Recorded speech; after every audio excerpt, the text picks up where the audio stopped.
Hey, Tony Gaskins here. I was shooting a video. I was into the video, and then my alarm went off, and it shut it off, and so I was just starting all over just to avoid having to merge videos together. But what I was talking about is the fact that every single man will make mistakes, and I would like to believe every woman will make mistakes. So if you happen to be a man just popping in here to listen to the message that's to the women today, this could go for you as well. Just what you have to realize is we're human. So humans make mistakes. Humans make bad choices. And that's what we have to come to terms with. And so often we look and we say, well, if somebody cheat on me, I'm leaving. If somebody yell at me, I'm leaving. If somebody verbally, I'm leaving. If somebody physically, I'm leaving. If somebody set up a date with me and they don't follow through on the date and don't give me an excuse or reason why they can't make it, I'm done. Like, we say this kind of stuff all the time, but very rarely do we see it happen. Very rarely do we see it happen. I mean, we so tough. And I remember, I'll say something. You lie to me 3 times, it's over with. Here I was on lie number 12. I said I was leaving if you lie to me 3 times. Here I'm on lie number 12. Still here. Because you get there and you like, is it really worth leaving? Is it really worth chalking up everything? So this is why, if you're single or even if you're in a relationship, you really got to sit down with yourself and you got to really process how you feel about these things. You got to really process how you feel about these things. You got to really process like your stance on if you will leave or if you will stay. Because the person you're with, and I'm speaking from a male perspective, this one thing I realize about men is every last one of us gonna do something stupid. Every last one of us. So for some men, it's gonna be yelling at you or saying something rude. For some men, it's gonna be verbally the way he really trying to destroy you verbally. For some men, it's gonna be emotionally. And when I say emotionally, I mean cheating on you physically, cheating on you emotionally, having or just a different type of emotional of you where it's like he just looks at other women in front of you intentionally. So you see him looking and lusting after other women and it just breaks you down. And for some men, it's going to be lying. For some men, it's just going to be being lackadaisical, not really being very active or present in a relationship. He doesn't get good gifts, doesn't plan good dates, doesn't plan good birthday celebrations.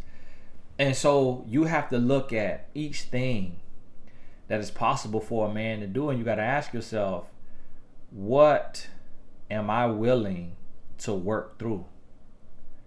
How will each of these things affect me? So I use myself as an example. Like, if my wife lies to me, then it breaks trust.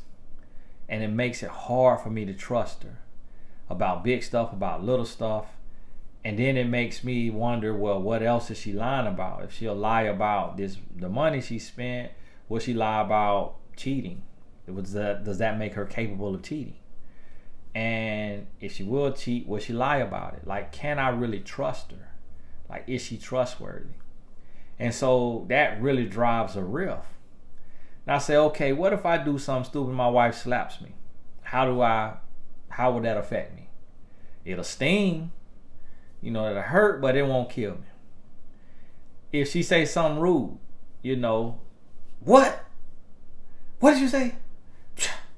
Leave me alone. It'll hurt my feelings, but it won't kill me. Now, if she says something like, you are stupid, you are the dumbest person I have ever met in my life, I can't believe you are this dumb. And if she said that, that'll crush me. That'll crush my heart. And it'll hurt my feelings so bad. And if I heard that over and over and over again, I wouldn't feel like living. And so that's where the verbal of you can be very, very damaging to where you want to take yourself out. The word's not physically punching you in the mouth. It's emotionally stabbing you. And you just feel like being done. And so, but now, the physical, if it's a slap, that sting, but that ain't gonna take your life. Now, if it's the real deal, you mess around, get hit in the temple, okay, you could be done. That could end you. So see, you look at these things. If you get lied to, hey, I'm gonna call you at 9. You don't get called at 9. Is that something you could work through, or you gotta flush everything down the toilet and cut your losses and go on about your business, move on with your life? If you don't come in at night, is that something that you address when he comes in the next day and you talk through it and say this can never happen again? If it happens again and again, do you say throw the whole relationship away? Or do you say this is a part of the relationship? See, the thing about it is we don't think about this stuff before we go into the relationship. And then we get into a relationship and this stuff comes up and we're like, whoa, what do I do? Like, do I really chalk up everything? And everybody tough in the comments. But when you really faced with it, that's a different situation. Because now you really look at it and you weighing your options and you like, wow, I done gave a whole year. I done gave 3 years. I done gave 5 years. I done gave 10 years. I done gave 15 years. I done gave 20 years. We got 1 child, 2 child, 3 child, 4 child. The whole community love us. The whole community respect us.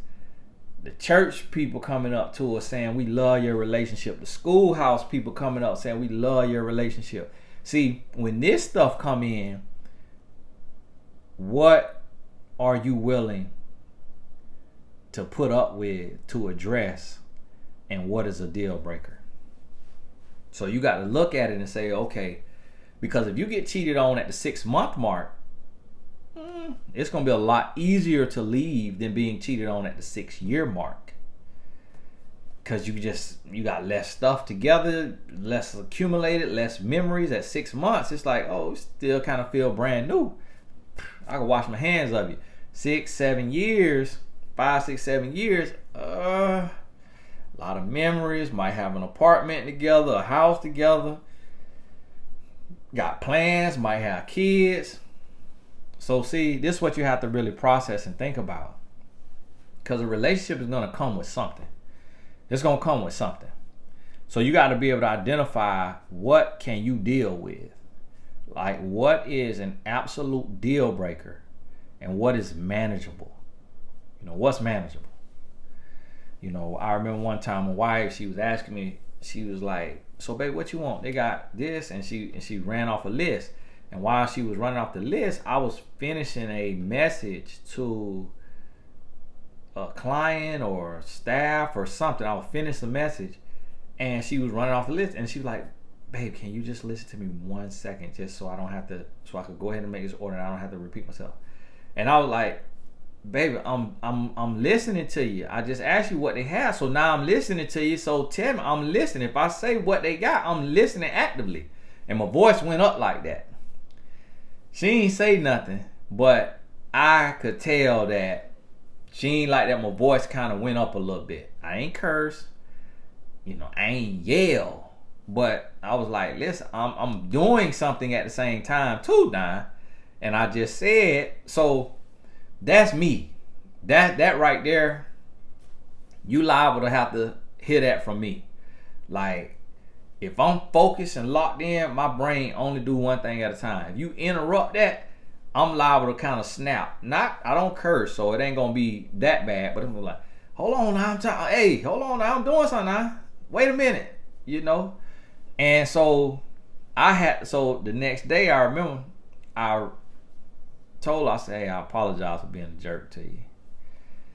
And so in a relationship, you do something without really thinking it through, and it could hurt your partner's feelings. And are you able to accept an apology, or does it mean the relationship is over? And so you got to know your deal breakers. So I remember one time my wife, she kind of raised her voice a little bit in an embarrassing way in public. And that was the first and last time she did that. Because of the way I responded, I kind of walked off, and she realized what she had did, and she was answering me, but the way she did it, it was, embarrassing. And we always sensitive about our own stuff. When somebody do something to us, we sensitive, but then we do the same thing and we don't process it. But see, that's relationships, and you're gonna have to deal with this stuff. So you got to process it. What can you deal with from a human being a human, and what is an absolute deal breaker? So when we talked about it later, I let her know, never in your life, ever in your life, ever again. And I was serious about that. So if that was to happen again right now, I'll probably go get me a hotel 3-4 nights to send me one last good message. But it's not happening, because I think she got it. And so, very beginning of our relationship, I messaged a young lady on Facebook. Just a little friendly message, nothing too crazy. It wasn't nothing crazy like, oh, I want to sleep with you, oh, I want to be with you, nothing crazy.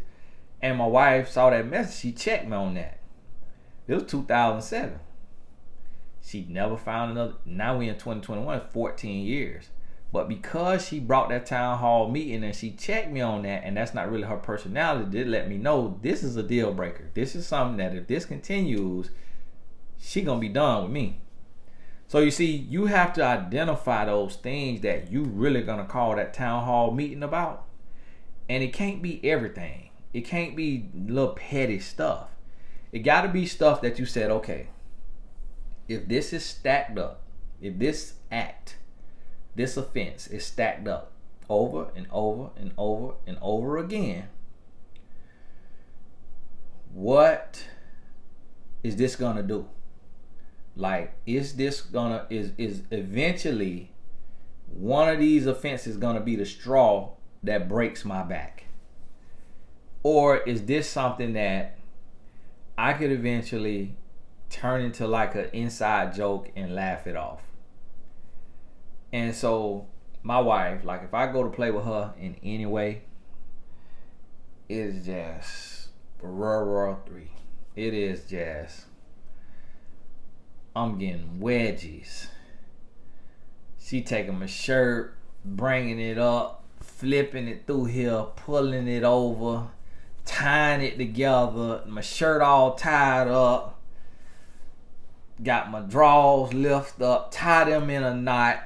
I got on a thong now. I'm in a thong, and I'm trying to push her hand, and she muscling through it, and she tying my shorts all up, tying my shirt all up, and she just laughing. I mean, she laughing so hard while she doing it. I'm like, Lord. And in them moments, I'm like, Lord, why did I marry wrong? I'm like, Lord, why couldn't I have married a woman who is cool, calm, and collected, who do not like to play? And then the Lord will tell me, I hear the next voice in my head, the Lord saying, because y'all will bore each other to no end.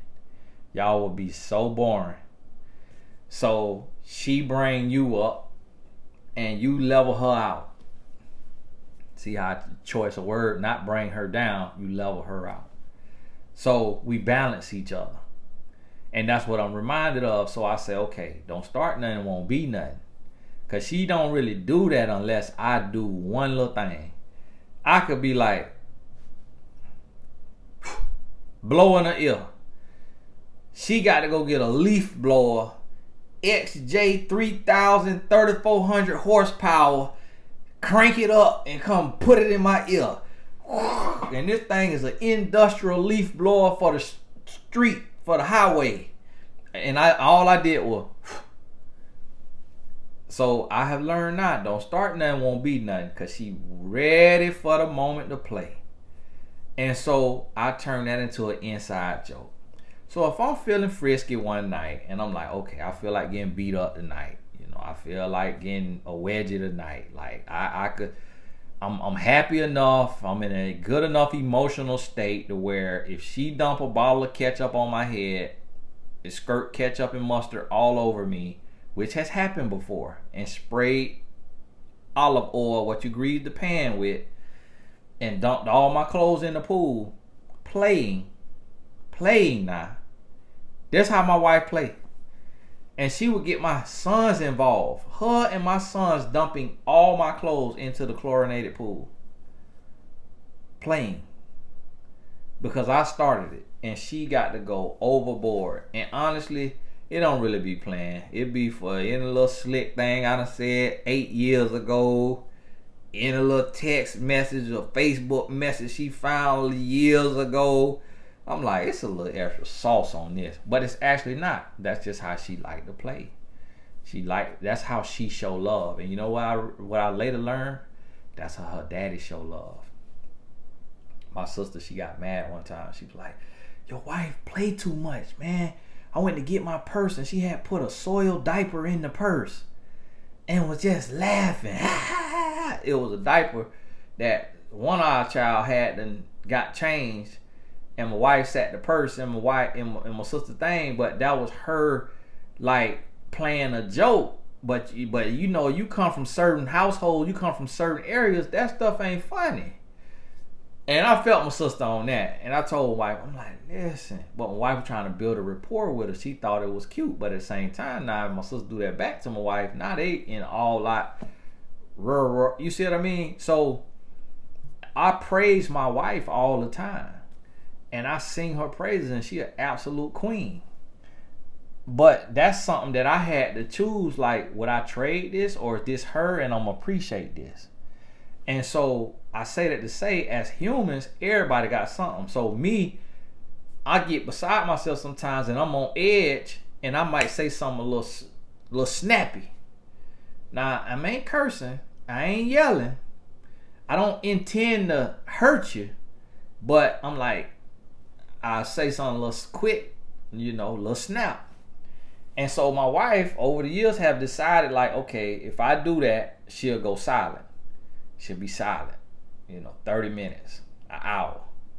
And just to let me know, yeah, that was a little too abrasive. You popped out the mouth a little too quick right there, homeboy. And so we human. Humans not gonna be perfect. But before you go into a relationship, or if you're in a relationship, you got to reevaluate. But it should be before you go in, you got to look at what you could deal with and what you can't deal with. And my wife, she was raised as a perfectionist. So she would tell little white lies because she never wanted to offend you. She a people pleaser. And after a few lies, I had to let her know, listen, I'll divorce your butt. Don't lie to me by a single penny. Don't lie. If your mama asks, can she borrow 2 cents? If that's coming out of our account, you need to ask me, can you loan that 2 cents? And if somebody asking me for 2 cents and it's coming out of our account, I'm going to ask you, can I loan this 2 cents? And if my answer to you is no, then it's no, because we won. And if your answer to me is no, then it's no, because we won. And that was a conversation I had I said, look, I'm trying to build an empire. And I can't build it if we ain't on the same page. We're not going to be able to build this. And so I had to check that. She had to check with me. Listen, I'm not the type of woman to be dealing with no flirtatious man. So you can't be messaging these women compliments or all that, hey, how you doing? All, female friends. All that got to go. Because that'll turn into something. So I said, okay.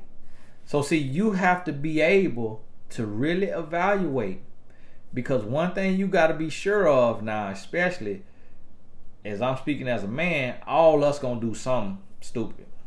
All us gonna do something that a woman don't like, and you got to be able to look at that act and look at it from every angle and really ask yourself, okay, is this breaking me down? Is this destroying me? Is this gonna add up over time and just ruin me? Or is this a personality quirk that I could laugh off, that I could turn into an inside joke, that I could look at and be like, that's my wife, or that's my husband. And so and then if you need to, sit down and write down those things. So it's like this right here. And every person is different. Every person is different.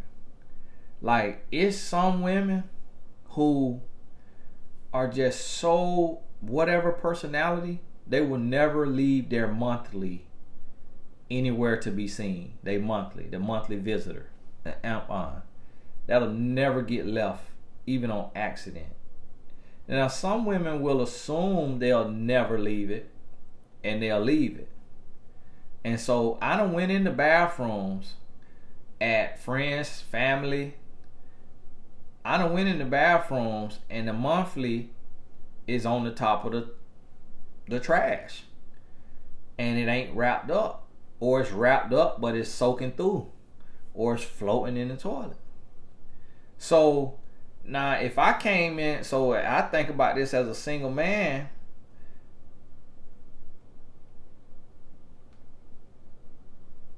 Can I live with that? But then look, that's no different than somebody using the bathroom and they had a little bit too much curry and it streaks in the toilet. They flush, but every time you flush, that's 5 gallons. That water bill already 100, 200. They don't want to keep flushing, so it streaks in the toilet. Oh yeah, we talking nasty now because this relationships. We talking nasty. So that body process on the toilet is a natural, normal process that the body got to do, but left them streaks or left that hen in the air. You ain't got no poopery. Also for breed. Oh, good. Open my sinus all the way up. I ain't want that to open my sinus. My goodness, I know I don't like sinuses, but I could use some nasal spray. Listen, I'm not worried about the all that right there, okay? I ain't worried about the water bill. Just flush every time you put something down. Just flush so to get that smell out of there quick. That'll happen. So it's like if this woman, natural body process, and she accidentally leave her monthly, it's other women who will berate her, talk bad about her, but it could have literally just her head was moving everywhere, she was rushing, whatever. So as a man have to ask, can I live with that? Or is this a deal breaker? I'm packing my stuff, I'm moving back to my mama's house until I get me a new place because this woman is nasty. Or is it like, hey, just to let you know, you kind of left something out in there. Keep a little eye out for that. Same with the woman. It's okay to flush again, because when I go in there behind you. You see what I mean? So this right here, now this just me thinking, out there about stuff that you gonna maybe run into. Stories that I done heard about. Some women will come and they literally pulling their hair out because they man eats and leave his plate on the table. Or he take his socks off in the living room or beside the bed and leave his socks right there. He take his drawers off in the bathroom to get into the shower and leave his drawers on the floor. And the woman is literally pulling her hair out and I cannot do this anymore. And it's like, look at what you finna throw a whole relationship away over. And vice versa, from the flip side. A woman don't cook every day. A woman don't clean every day. The man is just, she filthy, she disgusting. My mama wasn't like that. And I just can't do that. So you finna throw a whole woman away because she not cooking and cleaning every day. You see what I mean? So you have to know before going in how you view things, what it really means in the grand scheme of things. Because a lot of times women will come to me and they talk to me as a man, and I'm like, I'm a man, I know men. I know my flaws, I know my shortcomings, and I know I'm a good man. I know I'm a good man. Don't nobody have to tell me, Tony, you a good man. I know I'm a good man because I'm out here around men. I see what men do. So I know what a good man is, and I know what a no good man is. So, and sometimes women will be coming to me complaining about their man, and I'm like, listen, let me ask you a question. Are you being cheated on? No. Are you being beat on? No. Are you being verbally abused? No. Okay, what you on my phone for? Because you ain't got no problems. I don't know if you think you want to date Jesus, but this is a human being. So you got to look at the implications of what he is doing and really ask, is this a deal breaker? Like, is this something to turn? Is this molehill really a mountain? Or is this a little ant pile? You see what I'm saying? And vice versa. And that's what breaks down so many relationships is we expect perfection. We go in and we are imperfect, expecting perfection. And we want somebody to be everything we've ever dreamt of. Everything we've ever dreamt of, not realizing that that's not love. And then the time that we start to make concessions is when that person can do something for us in a beneficial way, like their money or their status or their name or the perks that come with their lifestyle or their last name or their job or, you know, what have you. It's like then we start to see their value and we start to see them different, and then we start to overlook the stuff that we used to want to leave for. Now that stuff okay. And I'm just like, wow, you know, that's wrong. I just seen these boxes at the corner of my eye, and I realized I ain't even open these boxes. I need to open these boxes because when we go out of town, remind me to take them boxes. So think about this. I got to get ready. Got to go. Then when some of my little boy was out there swimming, so I was out there with him, throwing the rings, and he diving to get him. I warm. He got so tired. Daddy, can I get out the pool? First time ever asking him to get out the pool. So me and him got out the pool. Was able to shoot another video, but I got to go pick up my oldest boy from one train and take him to another training. But hey, this is Tony Gasson. God bless you. We'll talk soon.